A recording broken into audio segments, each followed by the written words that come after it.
이 새벽에 주 앞에 나오신 분들을 진심으로 환영합니다. 찬송가 93장 찬양 드리겠습니다.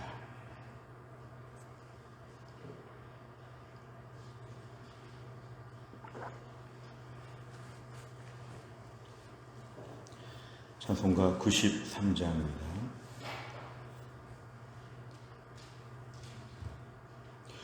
예수는 나의 힘이요 내 생명 되시니 구주 예수 떠나 살면 죄중에 빠지리. 눈물이 앞을 가리고 내 맘에 근심 쌓일 때 위로하고 힘주시리 주 예수. 예수는 나의 힘이요 내 친구 되시니 그 은혜를 간구하면 풍성히 받으리. 햇빛과 비를 주시니 주수할 곡식 많도다. 귀한 열매 주시느니 주 예수. 예수는 나의 힘이요 내 기쁨 되시니 그 명령을 준행하여 늘 충성하겠네. 주야로 보호하시며 바른 길 가게 하시니 의지하고 따라가리 주 예수. 예수는 나의 힘이요 내 소망 되시니 이 세상을 떠나갈 때 곧 영생 얻으리. 한없는 복을 주시고 영원한 기쁨 주시니 나의 생명 나의 기쁨 주 예수. 아멘. 하나님 말씀은 사무엘상 19장 1절부터 7절입니다. 구약성경 440페이지 사무엘상 19장 1절에서 7절입니다.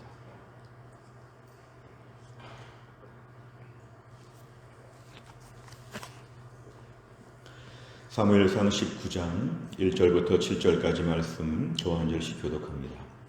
사울이 그의 아들 요나단과 그의 모든 신하에게 다윗을 죽이라 말하였더니 사울의 아들 요나단이 다윗을 심히 좋아하므로 그가 다윗에게 말하여 이르되 내 아버지 사울이 너를 죽이기를 꾀하시느니라. 그러므로 이제 청하노니 아침에 조심하여 은밀한 곳에 숨어 있으라. 내가 나가서 네가 있는 들에서 내 아버지 곁에 서서 내 일을 내 아버지와 말하다가 무엇을 보면 네게 알려주리라 하고, 요나단이 그의 아버지 사울에게 다윗을 칭찬하여 이르되 원하건대 왕은 신하 다윗에게 범죄하지 마옵소서. 그는 왕께 득죄하지 아니하였고 그가 왕께 행한 일은 심히 선함이니이다.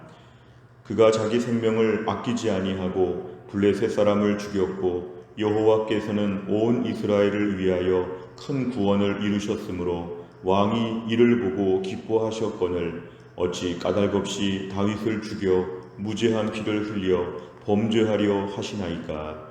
사울이 요나단의 말을 듣고 맹세하되 여호와께서 살아계심을 두고 맹세하거니와 그가 죽임을 당하지 아니하리라. 같이 읽습니다.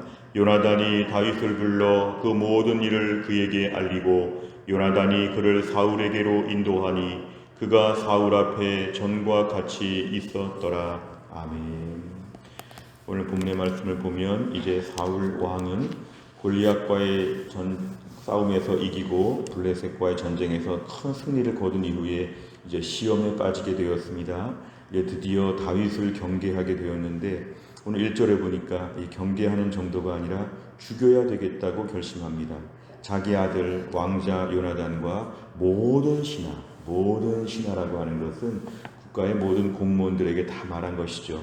누구든지 다윗을 죽이라. 굉장히 위험한 일입니다. 이스라엘 어디에 가든지 모든 나라 안의 신하들, 모든 공직자들은 다윗을 죽이는 것을 이제 하나의 명령으로 받들게 되었습니다.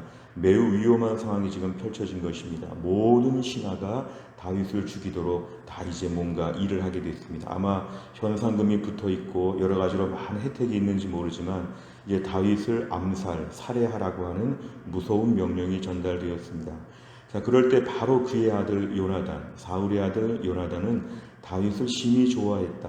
다윗을 매우 기쁘게 생각하고 다윗에게 무척이나 좋은 마음을 가지고 있던 아끼는 이러한 요나단의 마음은 이제 매우 괴롭게 되었습니다. 왜 아버지가 이렇게 할까? 2절에 보니까 다윗을 은밀하게 만납니다. 사실은 다윗을 죽이라고 했는데 죽이는 게 아니라 은밀히 만나서 이 위험한 상황들을 지금 다 알려줍니다. 내 아버지 사울이 너를 죽이려고 지금 하니까 은밀한 곳에 숨어 있어야 된다. 이렇게 오히려 도와주는 역할을 감당합니다. 3절에 보니까 네가 숨어 있는 곳에 내가 아버지와 함께 나가서 아버지와 대화를 나눌 텐데 네가 그때 뭔가 잘 들은 거 있으면 너한테 내가 얘기해 주겠다. 이렇게 얘기합니다. 그러면서 오늘 4절 이하를 보니까 다윗이 숨어 있는 곳 근처, 마치 무슨 무대에 커튼 뒤에 숨어 있는 것처럼 지금 다윗이 다 듣고 있는데요. 그 다윗 근처에 가가지고 일부러 아버지와 대화를 나누는 것입니다. 4절에 보니까 요나단이 아버지에게 말합니다. 다윗을 칭찬합니다. 지금 신하 다윗에게 범죄하지 마십시오. 그는 왕께 죄를 진 적이 없고 그가 지금까지 행한 일은 다 선한 일만 행했습니다. 자기 생명을 아끼지 아니하고 블레셋 사람과 열심히 싸워서 많은 승리를 거두고 하나님도 많은 구원의 역사를 다윗을 통하여 이루셨습니다. 그리고 왕도 이것 때문에 기뻐한 적이 있지 않습니까? 왜 이유 없이 다윗이 무슨 중죄를 범한 것처럼 이렇게 무죄한 피를 흘려서 아버지가 범죄하려고 합니까? 한편으로 볼 때는 다윗을 위한 마음도 있고 한편으로 볼 때는 아버지 사울을 위한 마음도 있는 두 사람을 다 사랑하는 이 요나단의 애끓는 지금 광곡한 이야기가 오늘 등장하고 있습니다. 오늘 그러자 6절에서 사울이 의외의 답을 합니다. 내가 하나님께 맹세하는데 죽이지 않겠다. 이 요나단의 짧은 이야기를 듣고 이 강팍한 사울의 마음이 변화가 되었습니다. 1절에서 지금 다윗을 죽이라 했는데 6절에서 그는 결코 죽지 않을 것이라고 이렇게 맹세하는 것은 이 완악한 사울을 변화시킨 것입니다. 결국 다윗을 좋아해서 그를 아끼고 아버지가 범죄하지 않도록 막아주고 오늘 요나단이 본문에서 얼마나 큰 역할을 감당하는지 모릅니다. 7절에 보니까 요나단이 다윗을 불러서 모든 것을 다 공식적으로 알려주고 아버지에게 인도하는데 전과 같이 복직되었다는 것은 이제 왕궁에서 왕 근처에서 다윗이 일을 하게 되었다는 것입니다. 오늘 짧은 7절밖에 안 되는 짧은 말씀을 통해서 오늘 요나단이 아버지 사울과 다윗 사이에서 얼마나 중재자 역할을 잘 감당했는지 아름다운 모습을 우리에게 보여줍니다. 내용간 잘 보시면 첫째, 사울은 요나단과 그의 신하에게 무엇을 명령합니까? 다윗을 죽이라고 얘기했습니다. 이제 다윗은 어디 가든지 죽을 수밖에 없는 매우 위험한 상황이었습니다. 두 번째를 보면 요나단은 다윗을 죽이라는 사울 왕 아버지를 설득하기 위해서 어떻게 변화합니까? 4절부터 5절까지를 보면 한 6가지 정도, 7가지 정도 나오고 있는데요. 아버지 범죄하지 마십시오. 다윗은 무죄합니다. 다윗은 선한 사람입니다. 다윗이 생명을 걸고 전쟁에 싸우지 않았습니까? 하나님이 다윗을 통해 일하지 않았습니까? 아버지도 이거 기뻐하지 않았습니까? 무죄한 피를 흘리면 안 되지 않습니까? 한 7가지에 걸쳐서 오늘 요나단은 간곡하게 지금 아버지에게 이 모든 일을 말하게 되었습니다. 세 번째를 보면 요나단은 왜 위험을 무릅쓰고 사울 앞에서 다윗을 변호합니까? 위험을 무릅썼다는 것은 다윗을 죽이라는 명령을 자기에게도 했기 때문에 요나단도 이 명령을 왕명을 거스를 수 없는 위치에서 다윗을 죽이지 않으면 자기가 죽을 위험에 처했는데 2절에 보니까 금방 다윗을 만나서 이런 얘기를 합니다. 다윗을 만나면 죽여야 되는데 죽이는 게 아니라 위험하니까 숨으라고 이렇게 얘기해 줍니다. 마치 지금 왕명을 정면으로 거스리고 있는 것은 위험을 무릅쓴 일이었습니다. 사실 사울 왕은 매우 좀 폭력적이고 불안정한 사람이었기 때문에 어떻게 아들을 또 죽일지도 모르는 위험한 상황에서 오늘 다윗을 변호하는 역할을 합니다. 특별히 오늘 이 요나단이 볼 때에 1절 끝에 보니까 사울의 아들 요나단이 다윗을 심히 좋아했다고 합니다. 아버지가 그렇게 싫어하는 사람인데 아들은 심히 좋아했다고 합니다. 기뻐하고 아끼면서 다윗을 귀하게 본 것은 오늘 특별히 요나단의 마음에 하나님의 인도하심을 그가 분별한 가운데 그는 특별히 아버지의 이러한 현상에서 그는 자유했다는 것입니다. 결국 그는 뭔가 이 사이에서 풀어야 되겠다고 생각합니다. 다윗을 변호한 이유는 한 가지죠. 다윗을 아끼기 때문에 살려주어야 한다는 것도 있고 아버지를 사랑하기 때문에 아버지가 죄짓는 것을 막고자 하는 마음도 있고 결국 양쪽 두 사람을 다 사랑하는 마음을 우리가 오늘 본문에서 보여줍니다. 인간적으로 볼 때는 무조건 아버지 편에 서서 일을 할 것 같고 사실은 다윗을 죽이면 잠재적인 경쟁자를 제거하는 것이기 때문에 왕권이 더 강화될 수 있는 그 다음 왕은 요나단이 되는 것이죠.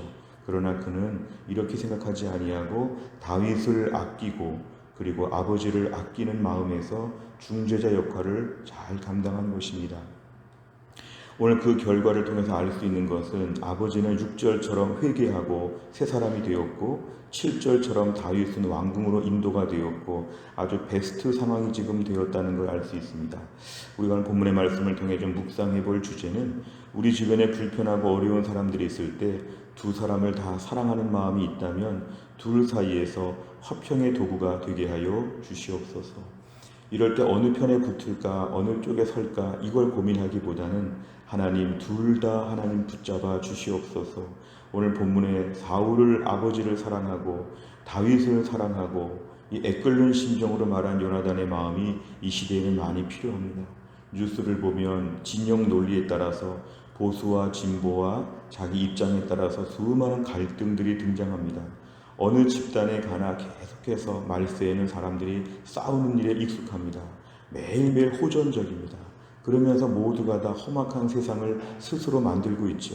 그 속에서 찔리고 베이고 상처를 받고 있습니다. 이럴 때 사탄은 우리에게 어서 한쪽 편에 들어가라고 어서 한쪽 편에서 힘을 모으라고 이렇게 우리를 부추깁니다. 매일 편싸움을 하는 것이죠. 패거리가 될 수 있는 세상입니다.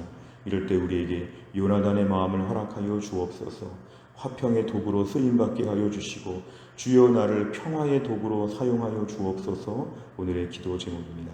네 번째를 보면 다윗의 생명을 지키기 위해 위험까지 감수하며 화평의 도구가 된 요나단을 보며 무엇을 느낍니까?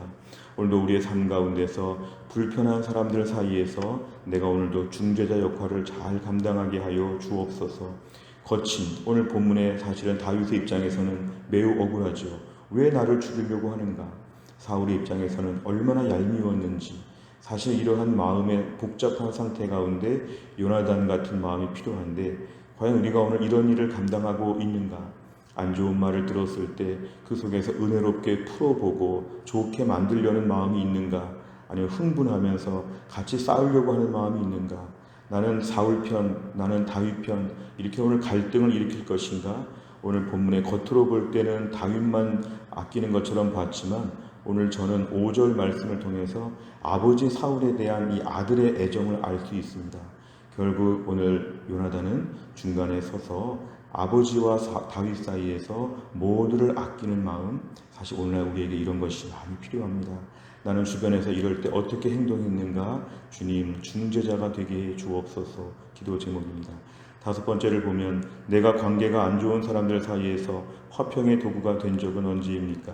사람들과의 관계 안에서 화평케 하는 사람이 되기 위해서 무엇을 결단하겠습니까? 오늘도 우리의 삶 가운데는 하나님의 사람들은 평화의 도구가 되는 것이 기도 제목입니다.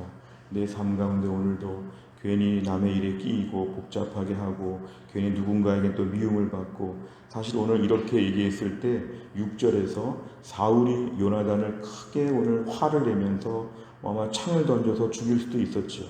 네가 지금 어떻게 이렇게 아버지를 도와야지 다윗의 역성을 드느냐 하면서 5절 이후에 6절 사이에서 오늘 사울이 아주 위험한 행동을 할 수 있었습니다. 실제로 나중에 보면은 20장 넘어가면은 20장 30절쯤에 보면은 오늘 사울은 요나단을 향해서 굉장히 화를 내고 그를 죽이려고 하는 마음까지도 갔습니다. 이러한 가운데도 이 꿋꿋하게 이런 얘기를 감당한 것, 이런 자세가 필요합니다. 오늘도 우리 마음속에 하나님, 주변의 모든 세상의 불편한 가운데에서 내가 먼저 하나님의 은혜를 받아야 됩니다. 내가 은혜를 받으면 다른 사람들을 도와줄 수 있고, 내가 은혜가 없으면 싸움을 부추기는 불쏘시개가 될 것입니다. 오늘도 제 심령에 하나님의 은혜가 풍성하여서 주변의 사람들 모두를 잘 섬기는 하늘나라 평화의 도구가 다 될 수 있기를 주의 이름으로 축원합니다. 기도하겠습니다. 하나님 아버지 감사합니다. 또 한 날 하나님께서 우리에게 인생을 하루 연장하여 주시고 또 한 날 첫 시간을 주 앞에 바치며 말씀과 기도와 찬양으로 하루의 일과를 시작하게 하여 주심을 감사합니다. 오늘 주신 말씀을 보면 요나단이 아버지 사울과 또한 자기 친구 다윗 사이에서 중재자 역할을 감당하며 아버지도 사랑하고 친구도 사랑하는 이 안타까운 요나단의 마음을 저희가 보았습니다. 매우 위험한 상황에서도 그는 생명을 내어놓고 이렇게 모든 일을 풀려고 해서 아버지는 범죄하지 아니하고 다윗은 안전하게 왕궁으로 돌아오게 되는 놀라운 기적의 역사가 있었습니다. 하나님, 오늘도 우리를 요나단과 같이 사용하여 주시옵소서. 불편한 곳에 있는 사람들 사이에서 우리가 하나님 아버지 화평의 도구, 평화의 도구가 되게 하여 주시옵소서. 우리가 있는 곳에서 다툼이 멈추게 하여 주옵소서.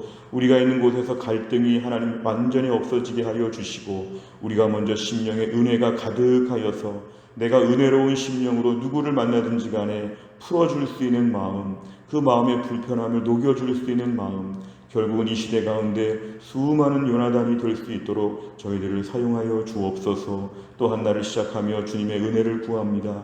오늘 하루도 우리의 지혜와 지식과 능력으로는 살 수 없다는 것을 하나님께 고백합니다. 오늘도 하나님의 큰 은혜를 받아서 하루를 너끈히 감당하게 하여 주시고, 또 한 날 만나는 모든 사람들 앞에서 사울과 다윗을 화해시키는 화해자가 되게 해 주옵소서. 교회 안에 몸이 아픈 분들을 치료하여 주시고, 어려운 가운데 힘든 시간을 보내는 모든 주의 백성들이 오늘도 하나님의 은혜와 능력을 체험할 수 있도록 흩어진 우리 성도들을 하나님 붙잡아 주시옵소서. 감사드리며 예수님의 이름으로 기도하옵나이다. 아멘. 매주 수요일마다 기도하는 100대 기도 제목, 양육과 훈련을 통해 우리 교회 성도들이 영적으로 성숙하고 성장하게 해 주옵소서. 43번부터 56번까지 오늘 꼭 기도해 주시기를 바랍니다. 주기도문 하겠습니다. 하늘에 계신 우리 아버지여, 이름이 거룩히 여김을 받으시오며 나라의 임하옵시며 뜻이 하늘에서 이룬 것 같이 땅에서도 이루어지이다. 오늘날 우리에게 일용할 양식을 주옵시고, 우리가 우리에게 죄 지은 자를 사하여 준 것 같이 우리 죄를 사하여 주옵시고, 우리를 시험에 들게 하지 마옵시고 다만 악에서 구하옵소서. 대개 나라와 권세와 영광이 아버지께 영원히 있사옵나이다. 아멘.